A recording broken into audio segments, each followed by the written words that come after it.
of the bigger eschatological apocalyptic picture that God has revealed to us. Does that make sense? Those are what is, your kingdom come? Yeah, that's not going to make it come quicker, but it is reminding us of where we fit in that bigger picture. And suddenly, the concerns we have, which are legitimate, the needs we have, are put into a different perspective. So, your kingdom come. This is a big, grand, kind of a glorious thing. Keep God's ultimate victory over evil in focus when we pray, even for everyday needs and concerns. And then he goes from that, and notice his next prayer in verse 3. Give us each day our daily bread. So he goes from the big cosmic eschatological to, I'm hungry, I just need the next meal. That's all the most general, or the biggest, broadest, grandest thing that you can pray versus the most mundane thing you can pray. Bread. And I think Jesus is trying to say, listen, when you pray, nothing's off limits. Okay, you pray for the big stuff, you can pray for the small stuff, you pray for everything in between. It is all coming from God. God is concerned about you, therefore he is concerned about everything you are involved in. And sometimes we think, oh, that's just some kind of silly little thing. Well, it's not to God if it's a concern to us, as long as our focus is right, our perspective is appropriate. Pray for the big cosmic desires, the mundane needs, everything in between. Nothing is too grand or too silly to be outside of the realm of prayer. When with kids, as I've worked with kids in the past, you'll ask for prayer requests, and one of the kids will say, oh, pray for my dog. I think you're kidding. I'm going to pray for your dog. But you know what? That prayer is important to that kid. And I think it's interesting that the kid is exercising this idea that, hey, everything that is difficult or challenging in my life is something that God can fix. This isn't beyond God. And I sometimes wonder if we get to thinking, well, that's just a silly thing to pray to God. And don't get me wrong, I don't typically pray for dogs, but to the child, they don't see that thing out of the realm of God's control. The way we sometimes do when we think of adult appropriateness or something like that. They don't think of those things outside of the realm of prayable issues. So I wonder if sometimes we need to kind of recapture that childlike capacity to trust God in all things in our prayers. Let's see here. Give us each day our daily bread. There's an interesting note here, the word daily. I spent a little bit of time kind of chasing this one down. It's a word. Well, here's what's interesting. I gave you a note there. Epiousion. It seems to be a word that Jesus coins. There is no. In fact, this word is only used here and in the parallel in Matthew. In this context, our daily bread. It seems to be a combination of epi and ousion, meaning for my being, things that are necessary for me. There's no example of this word previously in Greek literature. Jesus seems to be indicating that we need things that are, we need to pray for things that are basic to our existence, and kind of reminding us of how frail we are. I mean, we can't go too many days without eating or drinking. That's how dependent we are on God, on God's creation. That's how much we need Him on a daily basis. Now, this idea, by the way, of daily bread is going to pop into our passage, our parable that we're going to go through in the next couple of verses. But it is a reminder that nothing is too small. We are, no matter how great we think we are desperately in need of God on a regular basis for our necessities, our being, our existence. Verse 4, and forgive our sins, for we also ourselves forgive everyone who is indebted to us.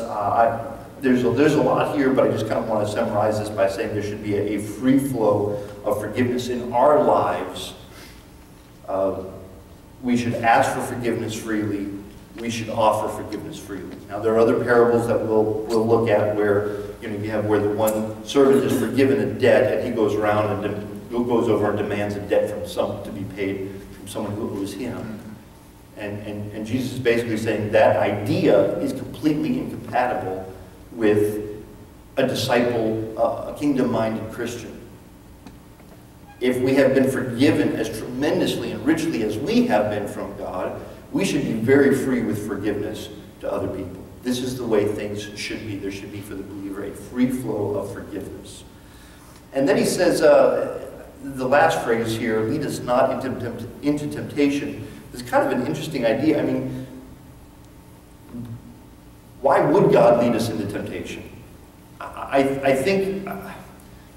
think Jesus is being a little ironic here. I mean, God's not sitting up there saying, I could lead them into temptation, or I could lead them away from temptation. The problem here is not God. The problem is whether we are allowing ourselves to be led into temptation. What we're really praying for is, Lord, help me to recognize when temptation is carrying me toward itself, and help me to pull away from it. Certainly God is not leading us into temptation. There's a little bit of irony here in what he's saying. The word periosmos is used of a trial or a test or a process of being tested or a process of going through trials. It summarizes what Jesus went through in Luke chapter 4 as he's being tested in the wilderness. It is used of testing. It is used of testing that causes someone to fall away. 8:13 in Luke 8:13. This is his version of the parable of the soils. Remember, the one soil represented people who, the seed started growing up. They heard the word, but then the thorns choked it out, and those represented people who initially heard, but then they fell away because they didn't persist in their faith. So this is Luke's version of this, and he says that testing causes someone to fall away, and then it is something that believers should pray against. We should be praying that we will not be tempted, just like what Jesus is calling for here. Those references in 22 verses 40 and 46 is when Jesus asked the disciples to pray. He says, if you're not praying, temptation is going to be right there, and you need to pray. You need to be watchful and vigilant. So what do we take away from just these couple of verses, and we'll get to the parable? Pray for great things, pray for small things. There are no limits in prayer. I suspect back in ancient times, there were only some things you could pray for to certain deities and other things you could pray for to other deities. You had your fertility deity, you had your crops deity. You had all kinds of different people that you prayed to, and you don't want to mix up your deities. With God, you pray for all things.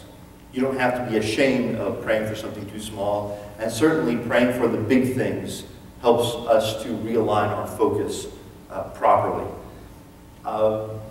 And something else I think we can draw from this is it's good to have a pattern. Again, I want to encourage you not to just pray this rotely and mindlessly, but it is good to have patterns to pray with that help us to focus our prayer.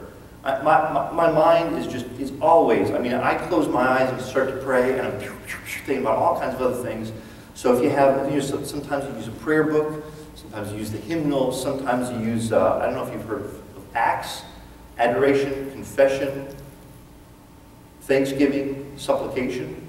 I don't know if you've heard of that little deal there, but just to have something to help us focus our restless minds, especially when our minds should be focused on God as we are doing some of the most important things we can do, namely praying for ourselves and for those around us. And I think having that template helps focus us. So, could you give that again, the acts? Acts, adoration, confession, thanksgiving, and interestingly enough, supplication is at the end. Isn't that interesting? And I think once you go through all the other ones, you kind of get to the end and you're like, you can still pray for those things, but your perspective is different on those things. Now, if you do sad, it's at the beginning. Oh, okay. That's true. So you gotta have it at the end. Well, you can have it wherever you want to, but yeah, that's funny. So it's nice to have a pattern. It's nice to have a pattern to be praying with, something to focus our attention. And again, I know that for me is where I tend to struggle with prayer. Just to stay with it, and that's where my persistence isn't always there. It's I'll pray for a couple minutes, and then I got something else I need to do, or I think of something else, and if I don't write it down right now, and then by the time you're back to praying, you've kind of lost the moment. So that's the template that he gives. Then he goes from that into the next few verses into this parable. Now, this is one of those examples where he doesn't say, hey, this is a parable, but it is a parable. He's using an analogy. He's using a story here. Verse 5, it says, then he said to them. I mean, it is intentionally following after his pattern of prayer that he gives in the previous few verses. Verses 5 through 8, then he said to them, suppose one of you has a friend and goes to him at midnight and says to him, friend, lend me 3 loaves. For a friend of mine has come to me from a journey, and I have nothing to set before him. And from inside he answers and says, do not bother me. The door has already been shut, and my children and I are in bed. I cannot get up and give you anything. Verse 8, I tell you, even though he will not get up and give him anything because he is his friend, yet, because of his persistence, he will get up and give him as much as he needs. Okay? This is not a real complicated, this is not like some of the parables we dealt with in Matthew 13. They're kind of like, what is he talking about here? It's pretty straightforward. Not just prayer. I think after you leave the previous passage, you've got this template and you think, okay, good. All I have to do is pray this template and then I'll get what I want. I think Jesus wants to make sure we understand sometimes prayer takes persistence. We've got to persist in those prayers. Sometimes we don't get the responsiveness we want as quickly as we want. We need to persist in prayer. Now, something else too, in the previous, in the template, there in verse 2, he says, Father, hallowed be your name. And you start to think about how wonderful and awesome and distinct God is. And you start to get to think, man, I don't want to bug him with all my silly little problems. I mean, he's busy. He's running a universe. I don't want to bother God. Well, this parable is an attempt to illustrate the accessibility of God. No, if you have a need, you go knock on the door. You bother God, and as it turns out, God is not like the neighbor. In fact, God is compassionate and anxious to help those who come to him and persist in prayer. And then another link with what has preceded is the use of the word bread. Bread is the symbol of daily, mundane sustenance. Give us this day our daily bread. Well, now we have an example of someone who doesn't have their daily bread.